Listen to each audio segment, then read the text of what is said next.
শীত বিদায় নিতে চলছে আর একটা পিঠাপুলি খাওয়া হয়নি। এখানে 4 ধরনের টেস্টের পিঠা আছে, 4 রকম পিঠা।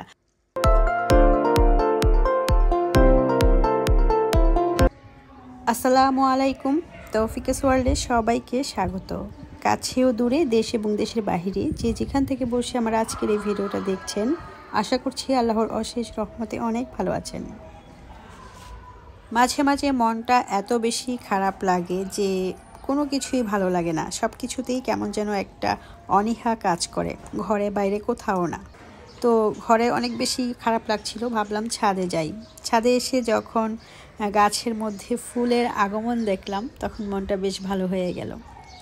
গাছ আমার খুবই পছন্দ, যদিও এখন গাছের তেমন একটা পরিচর্যা করতে পারি না কিংবা নতুন গাছ লাগাতে পারি না, তবে গাছের কাছে আসলে আমার কেমন যেন মনটা ভালো হয়ে যায়।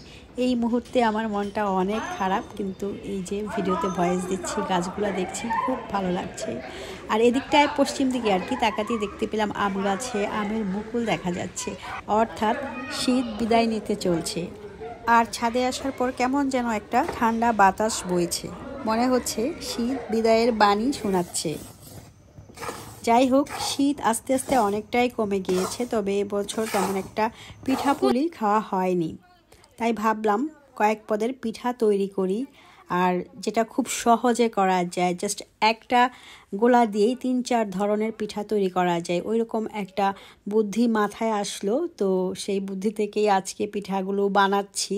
তো আপনারা পুরো ভিডিওটা দেখবেন কি কি পিঠা বানাচ্ছি আর পিঠাগুলো কেমন হচ্ছে। তো পিঠা বানানোর আগে আমি চালের গুঁড়াগুলাকে চুলায় দিয়ে কিছুক্ষণ টেলে নিয়েছি আর কি ভেজে নিয়েছি। আর এদিকে পিঠাপুলি বানানোর যে আয়োজন সেটা দেখতেই পাচ্ছেন, নারকেল কুড়িয়ে নিয়েছি। আর এই হচ্ছে সেই ভাজা চালের গুঁড়াটা আমি একটা কড়াইতে নিয়ে নিয়েছি, যে কড়াইতে আমি ভেজেছিলাম। আর এদিকটায় আমি বাকিটুকু রেখেছি আরেকটা কড়াইতে। আর চালের গুঁড়াগুলো আমি চালনি দিয়ে চেলে নিয়েছি। চালের গুঁড়া চালার পর চালনির উপরে কিছু দানা দানা রয়ে গিয়েছে, সেগুলো আমি একটা হামানদিস্তার মধ্যে নিয়ে চালের গুঁড়া আবার আর কি চেপে চেপে বানিয়ে ফেলতেছি।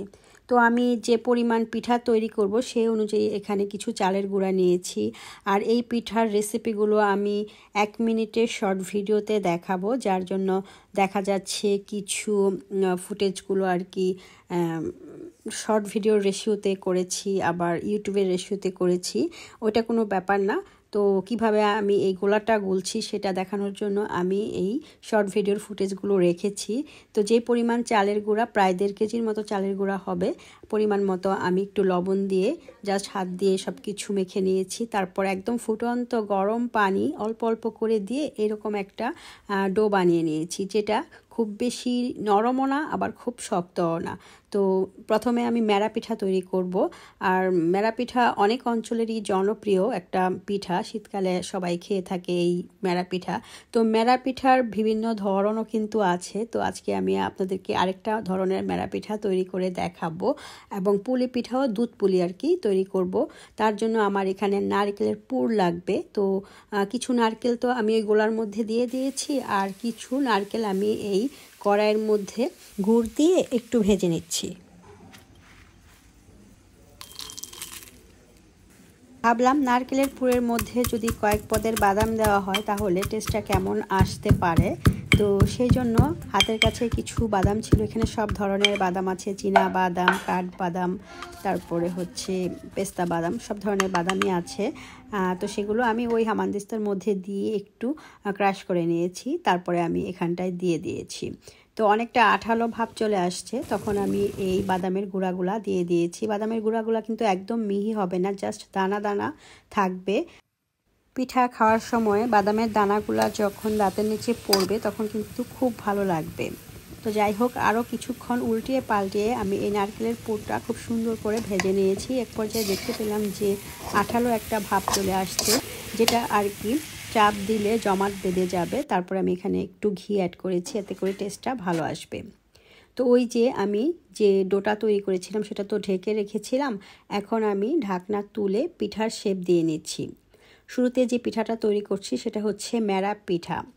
বিভিন্ন অঞ্চলে দেখা যায় যে মেরা পিঠা তৈরি করা হয়, তবে আমার জানা মতে অনেকে মেরা পিঠা পছন্দ করে না, কারণ এখানে কোনো মিষ্টি দেওয়া থাকে না, কিছুই দেওয়া থাকে না, শুধু এরকম মেরা পিঠার শেপ দিয়ে আর কি সিদ্ধ করে নেওয়া হয়। তো ভাবলাম আমি শেপটা একটু চেঞ্জ করে ফেলি, দেখতে সুন্দর লাগবে, তাহলে বাচ্চারা আর কি খেতে পছন্দ করবে। তো আমি তো নারকেল মিশিয়েছিলাম, যার ফলে দেখা যায় মেরা পিঠার টেস্টটা একটু অন্যরকম, ভালোই লাগে। সব জায়গায় কিন্তু দেখেছি যে নারকেল মিশায় না। তো আমি দেখতে পাচ্ছেন একটু লম্বা শেপ দিয়ে একটা স্টিক দিয়ে একটু চেপে চেপে দিয়েছি, দেখতে অনেক সুন্দর লাগছে। আর এটা বাচ্চারা দেখলেও কিন্তু অনেক পছন্দ করবে এবং খাওয়ার জন্য আগ্রহ প্রকাশ করবে। তো ওই পিঠাটা খাওয়ার জন্য আমি ছাদ থেকে, আমার গাছ থেকে আর কি ধনিয়া পাতা এনে একটা চাটনি তৈরি করেছি। তো চাটনিটা কিন্তু অনেক মজার ছিল। আমি শর্ট ভিডিওতে এই পিঠার পুরো রেসিপিটা কিন্তু দিয়েছি। চাটনির রেসিপিটা জানতে হলে ওখান থেকে গিয়ে দেখে আসতে হবে। এখানে এডিটিং করিনি, কারণ ওই ফুটেজগুলো সবই আর কি ফেসবুকের শর্ট ভিডিওর আর কি রেশিও নিয়ে করা, সেই জন্য। এই তো ফাইনাল লুকটা দেখতে পাচ্ছেন কেমন করে রেখেছি। আর এই চাটনিটা অত্যাধিক মজা ছিল। শুধু যে এই পিঠা দিয়ে খেতেই ভালো লাগবে তা না, কিন্তু এটা দিয়ে অন্যান্য ঝাল আইটেম, নুডলস, এগুলো খেতেও অনেক ভালো লাগবে। আমি একটু বেশি করে বানিয়ে নিয়েছি যাতে এই চাটনিটা দিয়ে আর কি অন্য কিছু খাওয়া যায়। ওই যে নারকেলের পুর বানিয়েছিলাম সেগুলো আমি হাতের মুঠে নিয়ে একটু জমাট করে নিয়েছি, যাতে পুলি পিঠাগুলো সুন্দরভাবে বানানো যায়। তো এই পুলি পিঠার শেপগুলো আমি দিচ্ছি। ট্রেডিশনাল যে মেরা পিঠা আছে, মেরা পিঠার শেপটা কিন্তু অনেকটা এরকম হয়, বিভিন্ন শেপেরই কিন্তু মেরা পিঠা হয়। এই টাইপেরও একটা শেপ আছে মেরা পিঠার। তো মেরা পিঠার শেপ করে ফেলতেছি, ভিতরে আর কি নারকেলের পুরটা রয়েছে। আর এটা আমি দুধে ভিজাবো, রান্না করব, যেটা কিনা দুধ পুলি, খেতে অসম্ভব মজা। সেই একই ডো দিয়ে আমি কিন্তু পুলি পিঠাও তৈরি করছি। আর এভাবে পুলি পিঠা তৈরি করে দুধে ভিজাইলে কিন্তু অনেক বেশি টেস্ট এবং অনেক সফট থাকে, এমনকি ঠান্ডা হয়ে যাওয়ার পরও এই পিঠাগুলো কিন্তু নরম থাকবে আমি যে পদ্ধতিতে তৈরি করছি। একই ডো দিয়ে আমি 4 ধরনের এবং 4 রকমের টেস্টের পিঠা তৈরি করছি, যেটা কিনা খুবই সহজ পদ্ধতিতে প্রত্যেকেই বানাতে পারবেন। যারা পিঠা খেতে পছন্দ করেন কিন্তু ঝামেলার কারণে পিঠা তৈরি করতে চান না, জাস্ট আমার আজকের এই ভিডিও কিংবা রেসিপি ফলো করে তৈরি করতে পারেন। তবে এই পিঠাগুলো বানানোর আগে অবশ্যই চালের গুঁড়াটাকে একটু টেলে নিতে হবে, অর্থাৎ ভেজে নিতে হবে, তাহলে পিঠার টেস্ট এবং পিঠার স্বাদ, গন্ধ সব কিছুই অতুলনীয় হবে। তো এক পর্যায়ে নারকেলের পুর শেষ হয়ে গিয়েছে, আরও কিছু ডো রয়ে গিয়েছে, সেটা দিয়ে আমি ট্রেডিশনাল মেরা পিঠা বানিয়ে নিচ্ছি। মেরা পিঠার শেপ কিন্তু অনেক রকমেরই হয়, এটা একটা শেপ, আর ওই যে আমি পুলি পিঠা বানিয়েছি ওইটা আরেকটা শেপ। তো জাস্ট আমি এখানে লাটিমের মতো গোল্লা করে নিয়েছি। এই মেরা পিঠাটা খেতেও কিন্তু খুবই মজা। সব ধরনের পিঠাগুলোকে আমি স্টিমিং কুকারে স্টিম করে নিয়েছি, নিশ্চয়ই লক্ষ্য করেছেন। তো এবার আমি এই যে পুলি পিঠাগুলো স্টিম করে নিচ্ছি। চাইলে সরাসরি দুধে দিয়েও কিন্তু রান্না করা যায়, তবে আমি এখান থেকে কয়েকটা আবার শুকনা রাখবো আর কি। ভাপিয়ে নেওয়া পুলির টেস্টটাও কিন্তু অন্যরকম হয়, তাই ওইখান থেকে আমি 4-5টা এভাবে রাখবো। সেই জন্য আমি একটু পুলি পিঠাগুলোকে ভাপিয়ে নিচ্ছি।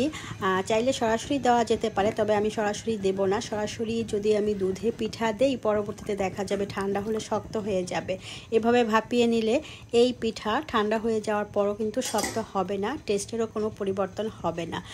অপর চুলার মধ্যে আমি কিন্তু দুধ জাল করে নিয়েছি, সেখানে কিছু গরম মশলা, চিনি, খেজুরের গুড়, গুঁড়া দুধ, এগুলো দিয়ে আর কি একটু ঘন করে নিয়েছি। দেন যখন ওই পুলি পিঠাগুলো ভাপ দেওয়া হয়ে গিয়েছে, সেগুলো দুধ যখন বলক উঠেছে, একটু ঘন হয়েছে, তখন আমি ছেড়ে দিয়েছি এবং কিছুক্ষণ এটা নেড়ে চেড়ে আরেকটু ঘন করে আমি সার্ভ করব।